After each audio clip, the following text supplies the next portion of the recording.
فرزند زہرا یہ حالات برے ہیں۔ کاشانۂ بصیرت ایک ایسا مکمل یوٹیوب چینل جس پر محروم بصارت کے لیے بالخصوص اور تمام افراد کے لیے بالعموم سینکڑوں کی تعداد میں اسلامی کتب دستیاب ہیں۔ لہذا گزارش ہے کہ آپ اپنی ذمہ داری نبھاتے ہوئے کاشانۂ بصیرت کو سبسکرائب کرنے کے ساتھ ساتھ بیل آئیکن کو پریس کیجیے تاکہ آپ علم کے حصول کے ساتھ ساتھ مذہب اہل بیت کی اشاعت میں بھی اہم کردار ادا کرتے رہیں۔ کاشانۂ بصیرت، کاشانۂ بصیرت، کاشانۂ بصیرت۔ فرزند زہرا یہ حالات برے ہیں۔ اعوذ باللہ من الشیطان الرجیم، بسم اللہ الرحمن الرحیم۔ کاشانۂ بصیرت کے بابصیرت سامعین، السلام علیکم ورحمۃ اللہ وبرکاتہ۔ صبح جمعہ دعائے ندبہ کے ہمراہ ریڈنگ کا سلسلہ جاری و ساری ہے۔ صفحہ نمبر 158 پہ ہم پہنچ چکے ہیں اور 8واں اعتراض پیش کیا جا رہا ہے۔ کیا دعائے ندبہ کے فقرات قرآن کے مخالف ہیں؟ معترض کہتا ہے کہ دعائے ندبہ کے بعض فقرات قرآن کے ساتھ ناسازگار ہیں۔ نمبر 1، دعائے ندبہ کا یہ جملہ جس میں کہا گیا ہے اور انہوں نے حضرت ابراہیم علیہ السلام نے آخری دور میں صداقت کی زبان سے سوال کیا تو تو نے ان کی دعا قبول کر لی اور اسے علی بلند مرتبہ قرار دیا۔ قرآن اور حضرت ابراہیم علیہ السلام پر بہتان ہے، اس لیے کہ قرآن کریم میں لسان صدق سے مراد نیک نام ہے، نہ کہ حضرت علی علیہ السلام۔ جواب میں ہم یہ عرض کرنا چاہیں گے کہ یہ مطلب قرآن کریم کے 2 سوروں کی 2 آیتوں کے ضمن میں بیان ہوا ہے۔ نمبر 1، سورہ مبارکہ شعراء میں حضرت ابراہیم علیہ السلام کی زبانی نقل ہوا ہے کہ وَجَعَلْ لِي لِسَانَ صِدْقٍ فِي الْآخِرِينَ، اور میرے لیے آئندہ نسلوں میں سچی زبان قرار دے۔ ریفرنس سورہ شعراء کی آیت نمبر 84۔ نمبر 2، سورہ مبارکہ مریم میں حضرت ابراہیم علیہ السلام اور ان کے خاندان کے 2 افراد اسحاق و یعقوب کے متعلق فرماتا ہے وَوَهَبْنَا لَهُم مِّن رَحْمَتِنَا وَجَعَلْنَا لَهُمْ لِسَانَ صِدْقٍ عَلِيًّا، اور پھر انہیں اپنی رحمت کا ایک حصہ بھی عطا کیا اور ان کے لیے صداقت کی بلند ترین زبان بھی قرار دے دیں۔ سورہ مریم کی آیت نمبر 50۔ اس بیان کی بنا پر دعائے ندبہ کا مذکورہ فقرہ جو قرآن کریم کی ان دونوں آیات کے تناظر میں ہے اور ان سے بہت اچھا اقتباس ہے، نہ صرف یہ کہ بہتان نہیں ہے بلکہ ان کا مطلوب و مقصود تھا جو قرآن کی تعبیر میں لسان صدق کے عنوان سے بیان ہوا۔ دعا میں بھی وہی تعبیر ذکر ہوئی ہے اور پروردگار کا مستجاب کرنا کہ جو قرآن کی تعبیر میں علیہ کے عنوان سے بیان ہوا ہے، دعا میں بھی وہی تعبیر ذکر ہوئی ہے۔ بہت سی روایات کے پیش نظر جو ائمہ نور علیہم السلام سے ان دونوں آیات کی تفسیر میں ذکر ہوئی ہے کہ آیہ مبارکہ میں لفظ علیہ سے مراد حضرت علی علیہ السلام ہیں۔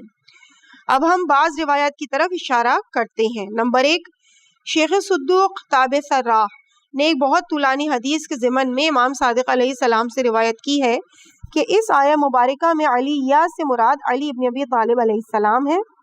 ریفرنس کمال الدین و تمام النعمہ شیخ صدوق جلد 1 صفحہ 139۔ نمبر 2، علی ابن ابراہیم نے اپنے والد سے، انہوں نے امام حسن عسکری علیہ السلام سے روایت کی ہے کہ اس آیہ مبارکہ میں علیہ سے مراد امیر المومنین علیہ السلام ہے۔ ریفرنس تفسیر قمی ابو الحسن علی ابن ابراہیم قمی جلد 2 صفحہ 51۔ نمبر 3، ہاشم علی ابن ابراہیم کے جد بزرگوار کہتے ہیں کہ میں نے امام حسن عسکری علیہ السلام کی خدمت اقدس میں خط لکھا اور اس آیہ مبارکہ کی تفصیل کے متعلق حضرت سے سوال کیا۔ انہوں نے خط لیا اور اس کے نیچے تحریر فرمایا خداوند متعال تجھے توفیق عطا فرمائے اور تجھے بخش دے۔ اس سے مراد امیر المومنین علیہ الصلوۃ والسلام ہے۔ ریفرنس تعویل الآیات الظاہرہ سید شرف الدین علی نجفی جلد 1 صفحہ 304۔ نمبر 4، یونس ابن عبد الرحمن نے امام رضا علیہ السلام کی خدمت اقدس میں عرض کیا کہ ایک گروہ نے مجھ سے سوال کیا کہ امیر المومنین علیہ السلام کا مقدس نام قرآن میں کہاں ذکر ہوا ہے؟ میں نے ان سے کہا آیہ مبارکہ وجعلنا لہم لسان صدق علیہ، فرمایا تم نے سچ کہا، یہ مطلب اسی طرح سے ہے۔ ریفرنس البرہان فی تفسیر القرآن سید ہاشم بہرانی جلد 3 صفحہ 717۔ نمبر 5، ابو بصیر امام صادق علیہ السلام سے روایت کرتے ہیں کہ اس آیہ مبارکہ میں علیہ سے مراد علی ابن ابی طالب علیہ السلام ہے۔ ریفرنس ہے مناقب علی ابی طالب ابن شہر عاشوب جلد 3 صفحہ 129۔ نمبر 6، مفضل نے بھی امام صادق علیہ السلام سے ایک مفصل حدیث کے ضمن میں روایت کی ہے کہ اس آیہ کریمہ میں علیہ سے مراد حضرت علی ابن ابی طالب علیہ السلام ہے۔ ریفرنس معانی الاخبار شیخ صدوق صفحہ نمبر 129۔ اس بیان میں بہت سی روایات کی بنا پر ہم نے ان میں سے چند روایات کی طرف اشارہ کیا ہے کہ یہ آیہ کریمہ وجعلنا لہم لسان صدق علیہ میں سورہ مریم کی آیت نمبر 50 میں علیہ سے مراد امیر المومنین علیہ السلام ہے۔ لہٰذا اگر دعائے ندبہ میں لسان صدق کو حضرت امیر المومنین علیہ السلام کے وجود مقدس سے تفسیر کیا جائے تو یہ بالکل واقعے کے مطابق ہے اور کسی قسم کے بہتان اور تہمت کی بات نہیں ہے۔ حالانکہ دعائے ندبہ میں آن حضرت کی تصریح نہیں ہوئی بلکہ آیہ کریمہ کی طرح وجعلت ذالک علیہ ذکر ہوا ہے، لہٰذا اگر قرآن میں علیًا یا علیہ سے مراد حضرت علی ہیں تو یہاں بھی وہی حضرت مراد ہے، اور اگر قرآن میں اس کے لغوی معنی استعمال ہوا ہے تو یہاں بھی وہی مراد ہوتا ہے۔ اس حصے کے آخر میں ہم مزید یہ کہتے ہیں کہ اس آیہ کریمہ میں علیہ کی تفسیر حضرت علی علیہ السلام ہے۔ یہ صرف شیعوں کی احادیث سے مخصوص نہیں ہے بلکہ علامہ بہرانی نے عامہ کی طرف سے بھی روایت نقل کی ہے کہ اس آیہ کریمہ میں لسان صدق سے مراد حضرت علی علیہ السلام ہے۔ ریفرنس ہے رجوع کریں اللوامع النورانیہ سید ہاشم بہرانی صفحہ 269۔ قابل توجہ یہ ہے کہ حافظ حسکانی نے بھی اس حدیث کے ذیل میں اسی معنی کا استفادہ کیا ہے۔ ریفرنس شواہد التنزیل عبید اللہ ابن عبداللہ حسکانی جلد 1 صفحہ نمبر 463۔ نمبر 2، معترض کا دوسرا اعتراض اس جملے پر ہے وَأَوْطَأْتَهُ مَشَارِقِكَ وَمَغَارِبِكَ، اور ان کے لیے تمام مشرق و مغرب کو ہموار کر دیا۔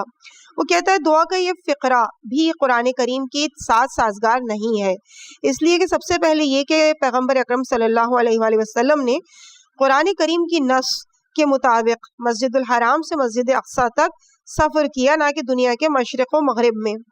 دوسرے یہ کہ زمین میں مشرق و مغرب ایک سے زیادہ نہیں ہے۔ تیسرا یہ کہ اگر زمین کے لیے بھی بہت سے مشرق و مغرب متصور ہو تو لا مکان خدا کے لیے مشرق و مغرب کا کوئی تصور نہیں ہے، تاکہ لفظ مشارق و مغارب کو اس سے منسوب کیا جائے۔ پہلے حصے کے جواب میں ہم عرض کریں گے جو کچھ رسول اکرم صلی اللہ علیہ وآلہ وسلم کی رات کی سیر سورہ مبارکہ اسراء میں بیان ہوئی ہے، سورہ اسراء کی آیت نمبر 1 میں، صرف اس رات کی سیر کا ایک حصہ ہے، اور اس کا دوسرا حصہ جسے معراج کا نام دیا جاتا ہے اور مسلمانوں کی ضروری اعتقادات میں سے ہے، سورہ مبارکہ نجم میں بیان ہوا ہے آیت نمبر 9 سے لے کے 18 تک۔ اور یہ رات کے وقت کی سیر مسجد الحرام اور مسجد اقصیٰ کے درمیان محدود نہیں ہے، تاکہ معترض یہ کہے کہ یہ رات کے وقت کی سیر دنیا کے تمام مشرق و مغرب میں نہیں تھی، بلکہ یہ سیر نہ صرف یہ کہ نظام شمسی سے آگے ہوئی، یہاں تک کہ 7ویں آسمان کی سیر کی۔ سورہ ریفرنس اس کا السیرۃ النبوہ ابو محمد عبد الملک ابن حشام جلد 2 صفحہ 255 کا، بلکہ 7ویں آسمان سے بھی آگے سدرۃ المنتہا کی منزل تک ختم ہوئی۔ مجمع البیان ابو علی الفضل ابن حسن تبرسی جلد 9 کے صفحہ نمبر 265 کا ریفرنس۔ رسول اکرم صلی اللہ علیہ وآلہ وسلم کی معراج بلا شک و شبہ عنصری بدن کے ساتھ بیداری کی حالت میں ہوئی، اصطلاحاً جسمانی معراج ہوئی، اور ریفرنس ہے مجمع البیان کا۔ جیسا کہ کتاب کے دوسرے حصے میں اس کے متعلق ہم گفتگو کر چکے ہیں۔ ریفرنس ہے التبیان شیخ توسی جلد 9 صفحہ 424، اعتقادات محمد باقر مجلسی صفحہ 34، اور اسی کے حاشیے میں تحریر ہے کہ معراج اور منحرف لوگوں کے اعتراضات کے جواب کے مسئلے میں رجوع کریں ہمیں خواہند بدانند ناصر مکارم شیرازی، فروغ ابدیت جعفر سبحانی جلد 1 صفحہ 305 سے لے کر 320 تک۔ جب رسول اکرم صلی اللہ علیہ وآلہ وسلم نے ایک رات کے سفر میں نظام شمسی سے آگے آسمانوں کی طرف پرواز کیا تو وَأَوْتَأْتَ مشارقی و مغاربک کی تعبیر واضح طور پر محقق ہوئی، اس لیے کہ سب سے پہلے یہ کہ مشارق و مغارب تمام آسمانی کرے کا سفر کیا ہے، دوسرے یہ کہ جس شخص نے مکہ اور بیت المقدس کے درمیان 30 منزل کا ایک رات کا سفر طے کیا ہو، پھر قرہ خاکی کی آسمانی کرے کے دیدار کا قصد کے سفر سے طے کیا ہو، تو اس پر یہ بات صادق آتی ہے کہ اس نے زمین کے تمام مشارق و مغارب کا سفر طے کیا ہے۔ تیسرے یہ کہ اگر کوئی شخص ایک ملک کا سفر کرے اور اس کے بڑے شہروں کا مشاہدہ کرے تو اس کے لیے کہا جاتا ہے کہ فلاں شخص نے فلاں ملک کا سفر کیا اور اس کے شہروں کا دیدار کیا۔ چوتھا یہ کہ خود رسول اکرم صلی اللہ علیہ وآلہ وسلم ایک مشہور حدیث میں فرماتے ہیں کہ زمین میرے لیے سمیٹی گئی اور پھر اس کے مشارق و مغارب کو مجھے دکھایا گیا، اور ان قریب میری امت کی وسعت وہاں تک پہنچے گی جہاں تک مجھے لے جایا گیا۔ ریفرنس ہے مناقب آل ابی طالب ابن شہر عاشوب جلد 1 صفحہ 152۔ دوسرے حصے کے جواب میں ہم عرض کریں گے کہ زمین کی کرویت کے پیش نظر جس جگہ بھی آفتاب چمکتا ہے مشرق اور بالکل اس کے مقابل میں مغرب شمار ہوتا ہے، نتیجے میں زمین سینکڑوں مشرق و مغرب کی حامل ہوگی، لہذا قرآن کریم میں لفظ مشرق و مغرب 3 واحد تثنیہ جمع کی صورت میں استعمال ہوا ہے۔ نمبر 1 رب المشرقی والمغرب، ریفرنس سورہ مزمل آیت نمبر 9۔ نمبر 2 رب المشرقین والمغربین، سورہ الرحمن کی آیت نمبر 17۔ نمبر 3 فلا اقسم برب المشارق ومغارب، سورہ معارج آیت نمبر 40۔ اس بیان کی بنا پر معترض کے اعتراض کا دوسرا حصہ بھی قابل قبول نہیں ہے۔ تیسرے حصے کے جواب میں بھی ہم عرض کریں گے کہ مشارق و مغارب کا کاف خطاب کی ضمیر کی طرف اضافہ ہے کہ جس کا مخاطب خداوند منان ہے، لہٰذا کسی کے اعتراض کا محل باقی نہیں رہتا، اس لیے کہ مشارق و مغارب بھی تمام موجودات عالم کی طرح پروردگار کا خلق کیا ہوا ہے، اور ہر ایک مخلوق کو اس کے خالق و مالک کی طرف اضافہ کیا جا سکتا ہے، جیسا کہ قرآن کریم میں خداوند منان لفظ بیت کو اپنی طرف اضافہ کر کے فرماتا ہے وَطَهِّرْ بَيْتِي لِلطَّائِفِينَ وَالْقَائِمِينَ وَالرُّكَّعِ السُّجُودِ، اور تم ہمارے گھر کو طواف کرنے والوں، قیام کرنے والوں، رکوع و سجود کرنے والوں کے لیے پاک و پاکیزہ بناؤ، سورہ حج کی آیت نمبر 26۔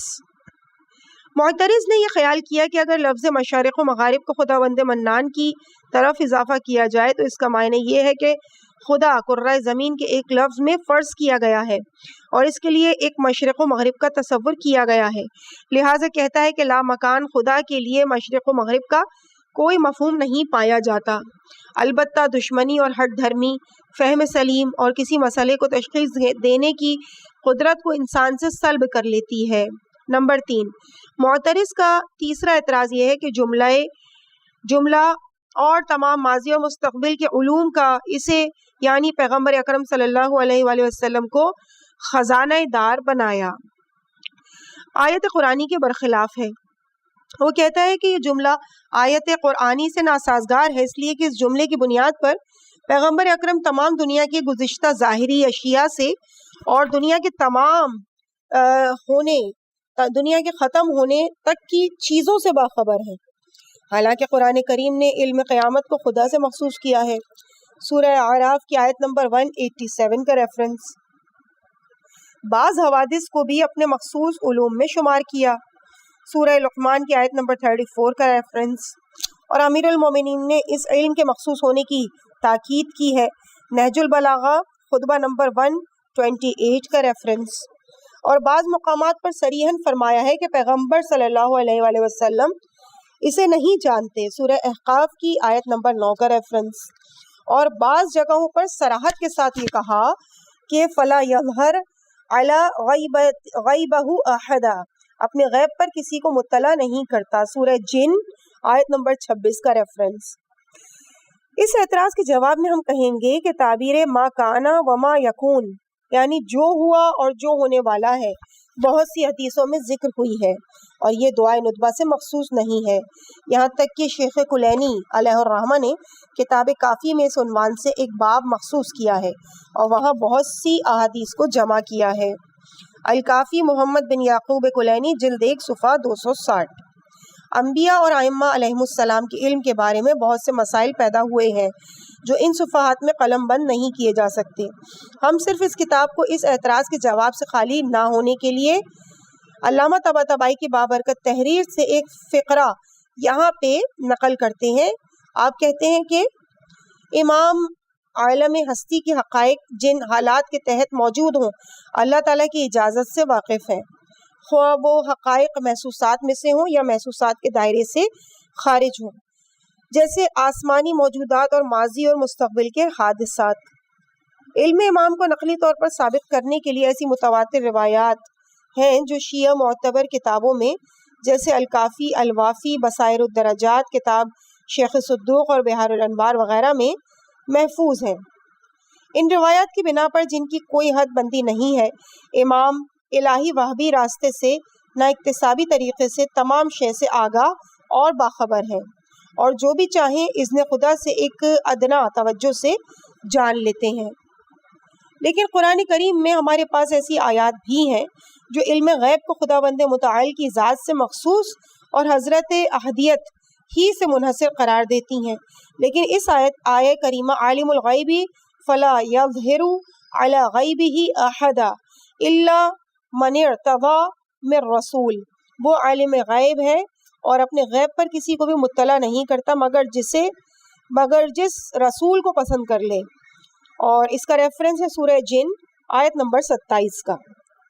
میں ایک استثناء موجود ہے جو اس بات کی نشاندہی کرتا ہے کہ علم غیب اللہ تعالیٰ سے مخصوص ہونے کا معنی یہ ہے کہ غیب کو بالذات اور مستقل طور پر سوائے خدا کے کوئی نہیں جانتا، لیکن ممکن ہے کہ منتخب انبیاء خدائی تعلیم سے جان لیں، اور ممکن ہے کہ دوسرے برگزیدہ افراد بھی پیغمبر صلی اللہ علیہ وآلہ وسلم کی تعلیم کی بنا پر اس سے واقف ہو جائیں، جیسا کہ بہت سی ان روایات میں وارد ہوا ہے کہ پیغمبر اور ہر ایک امام اپنی زندگی کے آخری لمحات میں علم امامت کو اپنے بعد والے امام کے سپرد کرتے ہیں۔ ریفرنس ہے الکافی محمد بن یعقوب کلینی صفحہ 274۔ اور عقلی لحاظ سے بھی ایسے ادلہ اور براہین موجود ہیں کہ ان کے باعث امام اپنی نورانیت کے مقام کے لحاظ سے نیز اپنے زمانے کے کامل ترین انسان ہونے، اسماء و صفات الہی کا مکمل مظہر اور موجودہ طور پر دنیا کے تمام شے اور ہر ذاتی واقعے سے باخبر ہیں، اور اپنے عنصری وجود کے لحاظ سے جس طرف بھی توجہ کریں ان کے لیے حقائق روشن ہو جاتی ہیں۔ ریفرنس ہے بحث سے کوتاہی دربارہ علم امام سید محمد حسین طباطبائی صفحہ نمبر 6 سے 7 تک۔ ائمہ نور علیہ السلام سے سینکڑوں حدیث جو علم امام کے بارے میں وارد ہوئی ہیں، ہم ان میں سے ایک نمونے کے طور پر اشارہ کر رہے ہیں۔ ایک دن عمر بن فرج رخجی نے دجلہ کے کنارے امام جواد علیہ السلام کی خدمت میں عرض کیا، آپ کے شیعہ یہ دعویٰ کرتے ہیں کہ آپ آب دجلہ کی مقدار اور اس کے وزن کو جانتے ہیں۔ امام نے فرمایا کیا خداوند متعال اس بات پر قادر ہے کہ اس کا علم ایک مچھر کو سکھائے؟ عمر نے کہا ہاں اللہ تعالیٰ قادر ہے. تو فرمایا میں اللہ تعالیٰ کی بارگاہ میں ایک مچھر سے اور بہت سی مخلوقات خدا سے زیادہ عزیز و محبوب ہوں. ریفرنس الامام الجواد من المہد الی اللحد، صفحہ نمبر 283. حضرت علی علیہ السلام نے بھی اس لیے کہ سبھی علم امام کو درک کر سکے فرمایا اے برادر قلبی، یہ علم غیب نہیں ہے بلکہ وہ صاحب علم سے تعبیر حاصل کرنا ہے. ریفرنس ہے نہج البلاغہ خطبہ نمبر 128. جس طرح کے ان دونوں بیان میں جو دو امام معصوم سے تعبیر کیا گیا، اللہ تعالیٰ کا علم غیب ذاتی علم ہے جو اس کے عین ذات اور قدیم ہے، اور انبیاء اور ائمہ علیہم السلام و فرشتوں کا علم ایسا علم ہے جو الہام کے ذریعے یا اور بھی دوسرے ذرائع سے اللہ تعالیٰ کی طرف سے انہیں عطا ہوا ہے. یہ علم ان کا عین ذات نہیں بلکہ حادث ہے. اس بیان کی بنا پر رسول اکرم صلی اللہ علیہ وآلہ وسلم اور ائمہ ہدی علیہم السلام ایک وہبی علم کے ذریعے جو کچھ دنیا میں واقعات رونما ہوتے ہیں اور جو کچھ ماضی میں پہلے ہو چکے ہیں نیز جو کچھ آئندہ ظاہر ہوں گے اللہ کے اذن سے آگاہ ہیں. پروردگار کے خصوصی علوم کے متعلق جو سورہ لقمان میں ذکر ہوا ہے، سوائے قیامت کے علم کے جس کے لیے مستقل بحث کی ضرورت ہے، ان بہت سے موارد کے پیش نظر کی جس کی خبر ائمہ معصومین علیہم السلام نے دی ہے. اب اس کی حاشی میں تحریر ہے کہ 900 مقامات سے زائد غیب کے متعلق ایسی حدیثیں موجود ہیں جو الاحادیث الغیبتہ کے نامی کتاب کے 3 جلدوں میں جمع کی گئی ہیں. معلوم ہوتا ہے کہ ان کا علم بھی اللہ نے ذاتی طور پر اپنی ذات سے مخصوص قرار دیا ہے، لیکن عرضی طور پر اپنے اجازت سے ائمہ اطہار علیہم السلام کے اختیار سے میں بھی قرار دیا ہے. اور حضرت امیر المومنین علیہ السلام کی اس مخصوص ہونے کی تاکید اسی پہلے معنی یعنی ذاتی علم کے تناظر میں ہے، نہ کہ دوسرے معنی وہبی علم کے لیے. لیکن اس قسم کی آیات جو رسول اکرم کی ذات سے غیب کی نفی کرتی ہیں، جیسے آیت وَمِنْ أَهْلِ الْمَدِينَةِ مَرَدُوا عَلَى النِّفَاقِ لَا تَعَلَّمُوهُمْ، اور اہل مدینہ میں تو وہ بھی ہیں جو نفاق میں ماہر اور سرکش ہیں، تم ان کو نہیں جانتے ہو لیکن ہم خوب جانتے ہیں. سورہ توبہ کی آیت نمبر 101. ان مقامات پر بھی علم کی نفی کرنا مقصود نہیں ہے بلکہ علم ذاتی کا نفی کرنا مراد ہے، یعنی قبل اس کے کہ اللہ اس کی تمہیں خبر دے دل کی گہرائیوں سے اس سے مطلع نہیں تھے. یا اس آیت کا مقصد یہ ہے کہ جس طرح اللہ تعالیٰ ان کے نفاق کی گہرائیوں سے باخبر ہے تمہیں اس حد تک آگاہی نہیں ہے، یا ان کے نفاق کی گہرائی اور گیرائی اور وسعت مراد ہے کہ جسے اس طرح بیان کیا ہے. لیکن وہ آیات کے جن میں وما ادراکا آپ کو کیا معلوم کی تعبیر ذکر ہوئی ہے، وہ سب ان موارد میں سے ہے کہ رسول اکرم ان کا علم رکھتے تھے. خداوند عالم منان نے عظمت و منزلت بیان کرنے کے لیے مذکورہ مقامات میں وما ادراکا کی تعبیر استعمال کی ہے. شیخ طوسی اور شیخ تبریسی علیہ الرحمہ نے سفیان سے نقل کیا ہے کہ جس مقام پر مخاطب موضوع سے باخبر ہو وہاں اس کی شان و شوکت کو بیان کرنے کے لیے وما ادراکا استعمال کرتے ہیں، اس لیے کہ مخاطب صرف اس کی صفت کو جانتا ہے اور کسی بات کا سننا اس کے دیکھنے کی مانند کہاں ہوتا ہے. ریفرنس التبیان شیخ طوسی جلد 10 صفحہ 94 اور مجمع البیان شیخ تبریسی جلد 10 صفحہ 516. لیکن آیہ مبارکہ عالم الغیب اس کے بعد ذیل میں مزید یوں ذکر ہوا ہے الا من ارتضی من رسول، سورہ جن کی آیت نمبر 26. لہٰذا اس آیہ مبارکہ کے معنی یوں ہوں گے وہ غیب کے راز کا علم رکھتا ہے، کسی شخص کو اپنے راز سے آگاہ نہیں کرتا، صرف اس پیغمبر کے کہ جسے منتخب کیا ہو.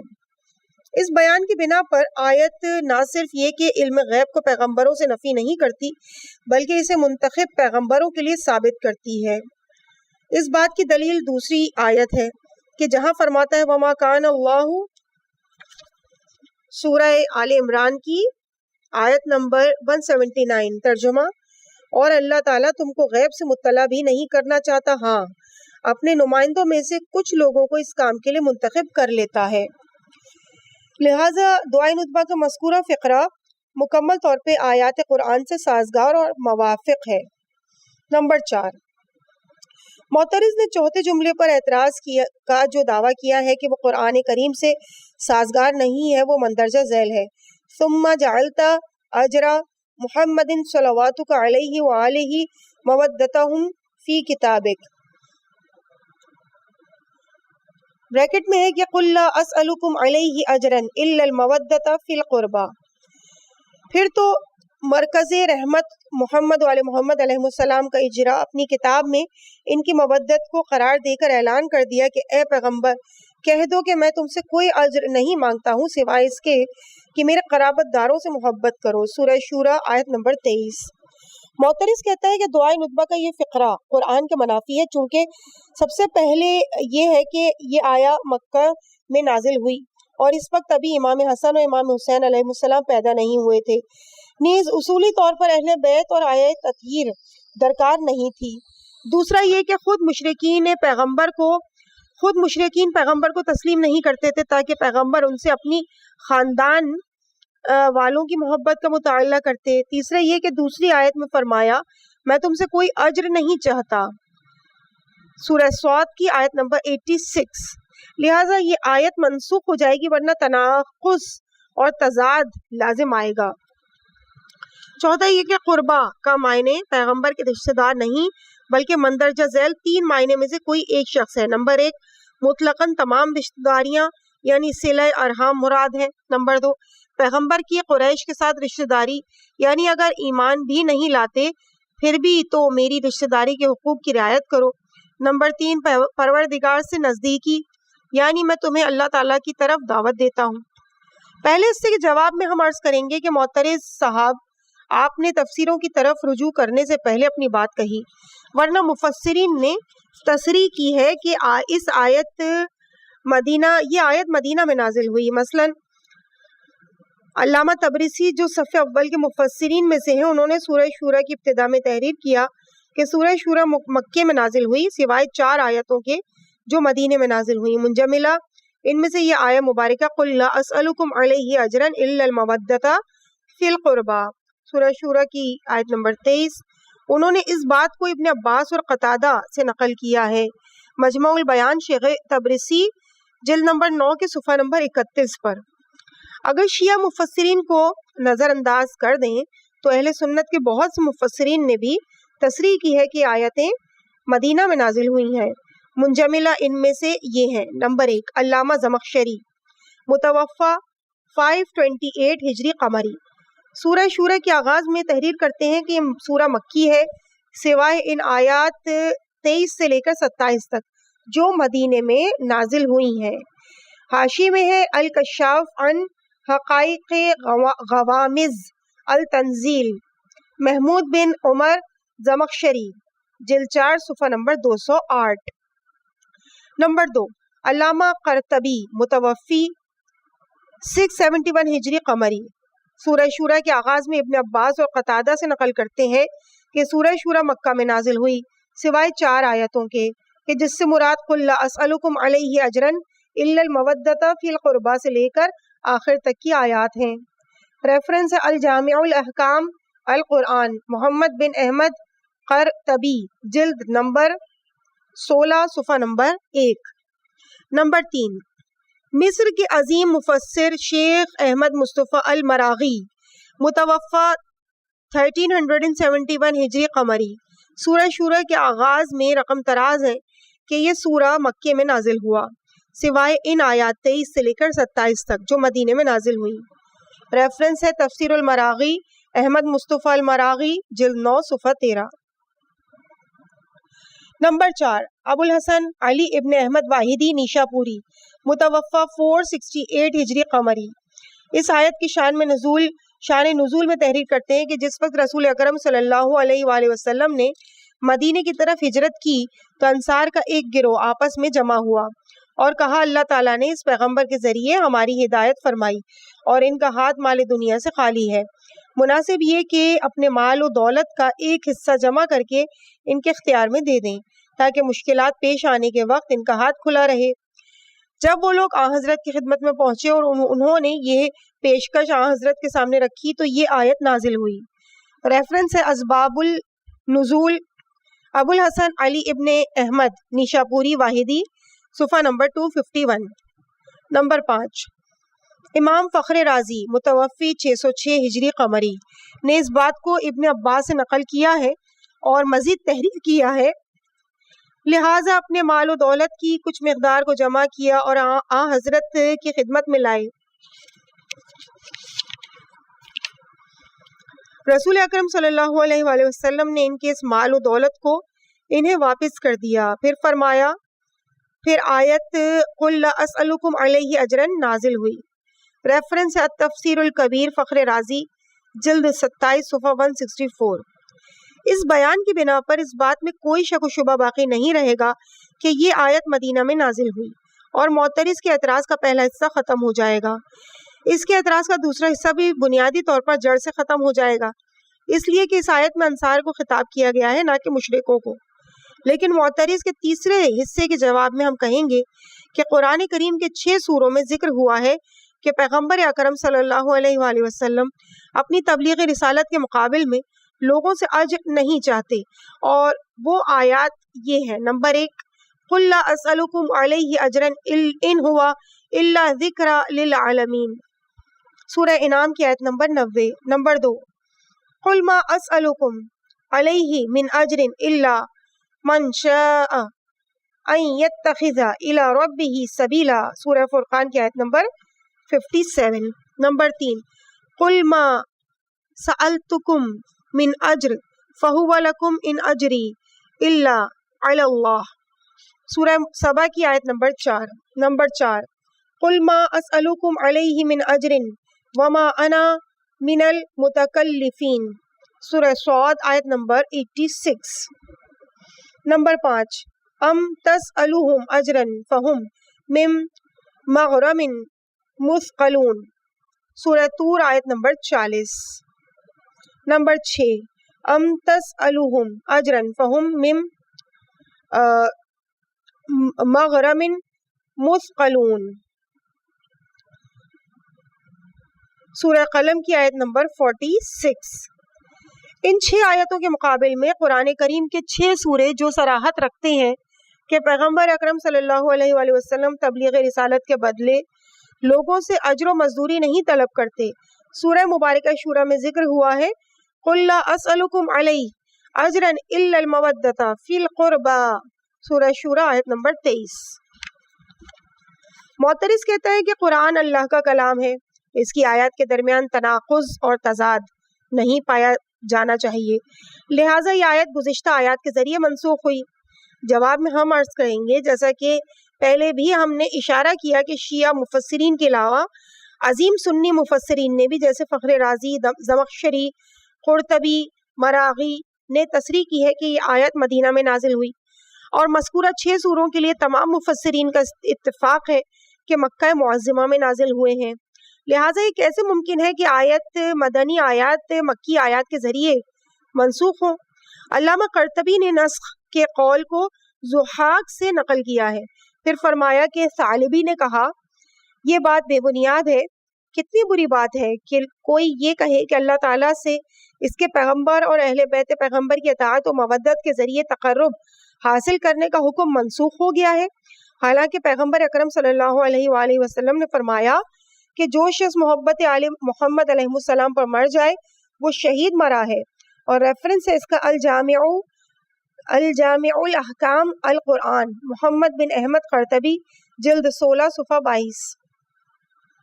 لیکن تناقض و تضاد کا مسئلہ تمام لوگوں کے لیے روشن ہے کہ اس آیت اور گزشتہ آیات میں کسی قسم کا کوئی تناقض و تضاد نہیں پایا جاتا، اس لیے کہ اگر اس آیت میں مال دنیا سے کوئی چیز حکومت و سلطنت یا اسی طرح کی کوئی دوسری شے طلب کی ہوتی تو اجر شمار کیا جاتا اور پہلی آیات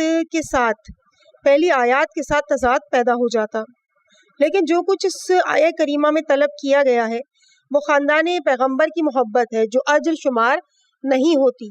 پھر یہ بھی ہے کہ قرآنی نص کے مطابق اس میں لوگوں ہی کا فائدہ ہے۔ ریفرنس ہے سورہ سبا کی آیت نمبر 47۔ علامہ طباطبائی نے اس سلسلے میں تفصیلی گفتگو کی ہے، لہٰذا ہم محترم قارئین کو تفسیر المیزان کے مطالعے کی تاکید کرتے ہیں۔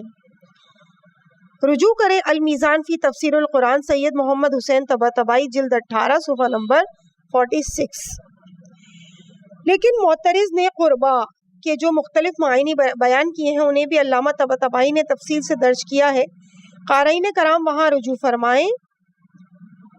رجوع کریں المیزان فی تفسیر القرآن سید محمد حسین طباطبائی جلد 18 کا صفحہ نمبر 46۔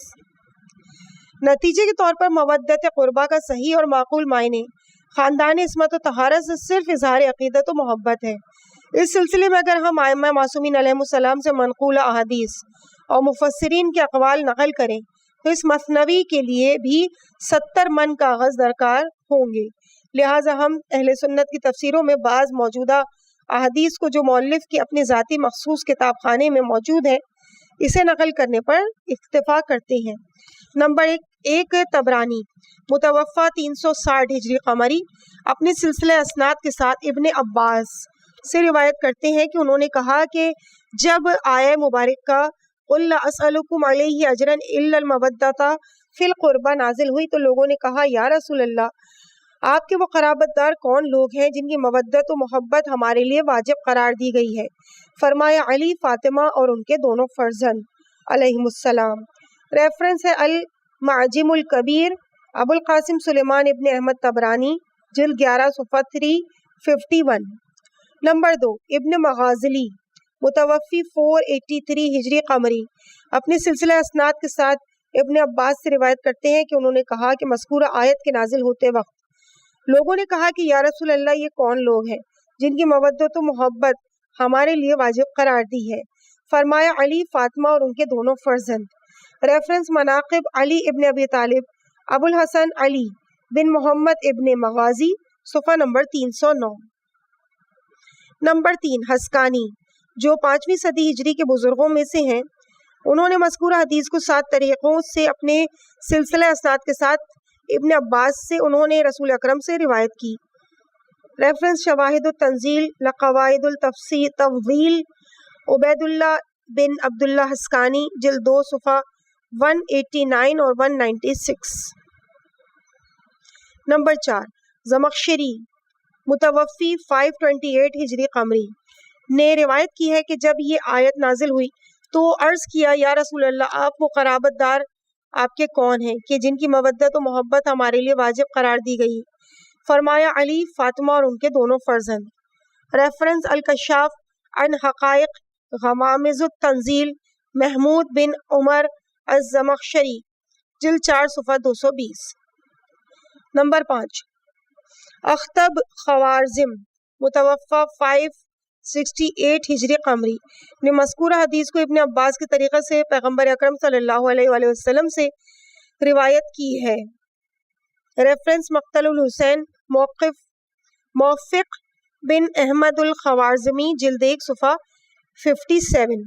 نمبر 6 امام فخر رازی متوفی 606 ہجری قمری نے مذکورہ حدیث کو تفسیر الکشاف سے نقل کیا ہے کہ قرآنی آیات اور رسول اکرم صلی اللہ علیہ وآلہ وسلم کی روایت سے خاندان عصمت و طہارت کی محبت و مودت پر استناد و استدلال پیش کیا ہے۔ ریفرنس التفسیر الکبیر فخر رازی جلد 27 صفحہ 166۔ نمبر 7 گنجی شافعی متوفی 658 ہجری قمری نے مذکورہ حدیث کو اپنے سلسلہ اسناد کے ساتھ ذکر کیا۔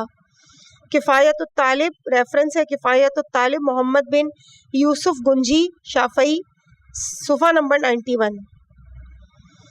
نمبر 8 قرطبی متوفی 671 ہجری قمری نے بھی اس حدیث کو سعید ابن جبیر کے ذریعے طریقے سے ابن عباس سے انہوں نے رسول اکرم صلی اللہ علیہ وآلہ وسلم سے روایت کی ہے۔ ریفرنس الجامع الاحکام القرآن محمد بن احمد القرطبی جلد 16 صفحہ 22۔ نمبر 9 محب الدین طبری متوفی 694 ہجری قمری نے بھی مذکورہ حدیث کو احمد بن حنبل کے طریقے سے ابن عباس سے انہوں نے رسول اکرم سے روایت کی ہے۔ ریفرنس غرائب القرآن و رغائب الفرقان، در حاشیہ تفسیر طبری، نظام الدین حسن بن محمد نیشاپوری، جلد 11 صفحہ 35۔ نمبر 10، نظام الدین نیشاپوری متوفی 728 ہجری قمری نے بھی اپنی تفسیر میں، جو تفسیر طبری کے حاشیے کے ساتھ طبع ہوئی، مذکورہ حدیث کو سعید ابن جبیر کے طریقے سے پیغمبر اکرم صلی اللہ علیہ وآلہ وسلم سے روایت کی ہے۔ ریفرنس ہے مجموع الزوائد، نور الدین علی ابن ابی بکر ہیثمی، جلد 7 صفحہ 103، جلد 9 صفحہ 168۔ نمبر 11، ہیثمی متوفی 807 ہجری قمری نے اپنے سلسلہ اسناد کے ساتھ مذکورہ حدیث کو پیغمبر عظیم الشان سے روایت کیا ہے۔ ریفرنس ہے الدرر المنثور، جلال الدین سیوطی، جلد 6 صفحہ 7۔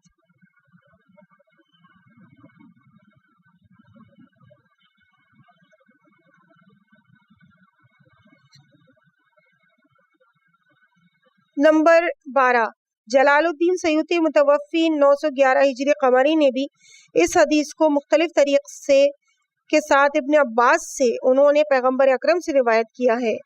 ریفرنس الصواعق المحرقہ، احمد ابن حجر الہیتمی، صفحہ نمبر 170۔ نمبر 13، ابن حجر متوفی 974 ہجری قمری نے بھی مختلف طریق سے مذکورہ حدیث کو ابن عباس سے نقل کیا ہے، انہوں نے رسول اکرم صلی اللہ علیہ وآلہ وسلم سے روایت کی ہے۔ ریفرنس ذخائر العقبہ، محب الدین طبری، صفحہ 25۔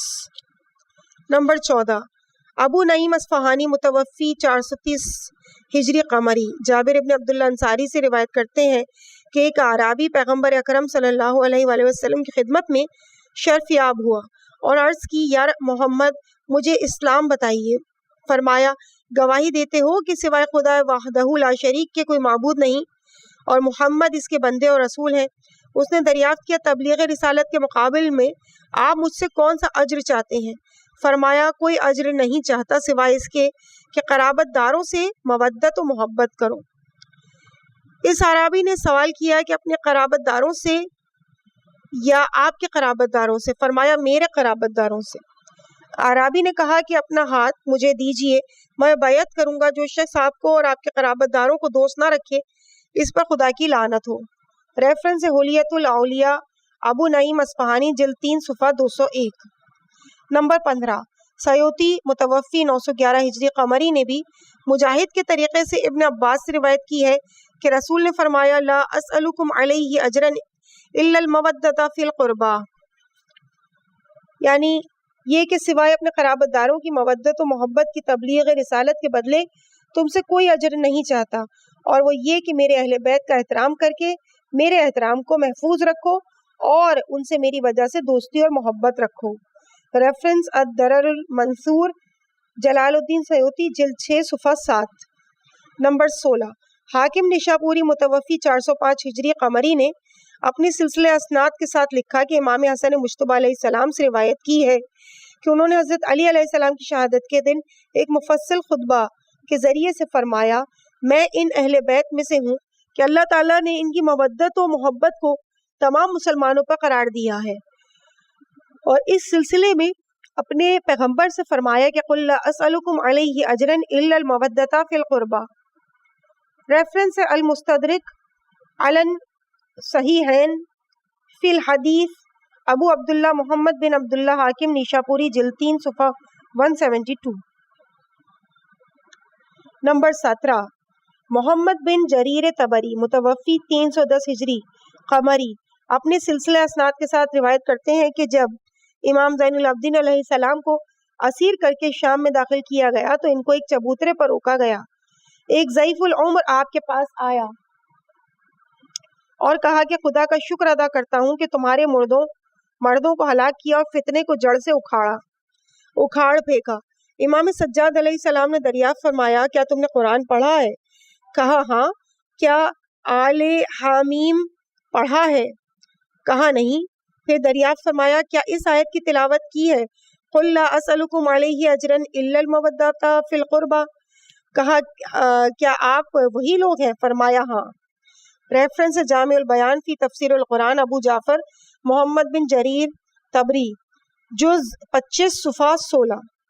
نمبر 18 احمد حنبل متوفی 241 ہجری قمری، مفسرین کے اقوال کو شمار کرتے وقت سعید بن جبیر سے نقل کرتے ہیں کہ اس آیت کی تفسیر میں کہتے ہیں کہ قربہ آل محمد، مودت سے مراد محمد صلی اللہ علیہ وآلہ وسلم کے قرابت دار ہیں۔ ریفرنس المسند احمد ابن حنبل جلد 1 صفحہ 286 19۔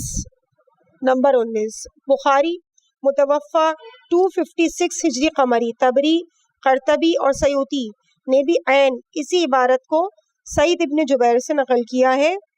ریفرنس ہے الصحیح اسماعیل ابن ابراہیم البخاری جلد 6 صفحہ 162، ابو جعفر محمد بن حریر طبری گزشتہ حوالہ جلد 11 صفحہ 17، تفسیر محمد ابن احمد قرطبی جلد 16 صفحہ 21، در منصور جلال الدین سیوطی جلد 6 صفحہ 5۔ پھر فخر رازی نے اس کے اسباب کے لیے ایک لطیف تحقیق پیش کی ہے۔ ریفرنس ہے اس کا تفسیر کبیر فخر رازی جلد 27 صفحہ 166۔ اس بیان کی بنا پر دوست اور دشمن کے لیے یہ بات روشن ہو جائے گی کہ قرابت داروں کی مودت و محبت سے مراد خاندان پیغمبر صلی اللہ علیہ وآلہ وسلم کی محبت و محبت ہے، اور گزشتہ مصادر صرف اہل سنت کی تفسیروں کا ایک گوشہ تھا جو مؤلف کے ذاتی مخصوص کتاب خانے میں موجود ہے، اور اگر کوئی شخص اس سلسلے میں تحقیق کرے تو اسے اس کی دسیوں برابر مطالب دستیاب ہو جائیں گی۔ لیکن دوسرے معنی جو معترض نے بعض منحرف افکار کی پیروی کرتے ہوئے ذکر کیے ہیں وہ آیہ کریمہ کے مقصد اور ذوق سلیم سے دور ہیں، جیسا کہ علامہ طباطبائی نے تفصیلی تحقیق پیش کی ہے۔ ریفرنس المیزان سید محمد حسین طباطبائی جلد 18 صفحہ 43۔ نتیجے کے طور پر دعائے ندبہ کا یہ فقرہ بھی قرآن کے منافی متضاد نہیں ہے، بلکہ مکمل طور پہ آیت قرآنی، مفسرین کے اقوال، مفسرین کی روایات اور شریعت مقدسہ کے دوسرے معیاروں کے مطابق ہے۔ عزیز سامعین، اس مقام پر الحمدللہ اس اعتراض کا ایک تفصیلی جواب مکمل ہوا، اور ہم صفحہ نمبر 188 پر موجود ہیں۔ اس کے بعد اگلے پارٹ میں انشاءاللہ آپ کے سامنے نوے اعتراض کو پیش کیا جائے گا، جو کہ ہے کیا دعائے ندبہ کے مضامین شرک آمیز ہیں، انشاءاللہ پیش کریں گے۔ مجھے اپنی دعاؤں میں یاد رکھیے گا۔ والسلام علیکم ورحمۃ اللہ وبرکاتہ۔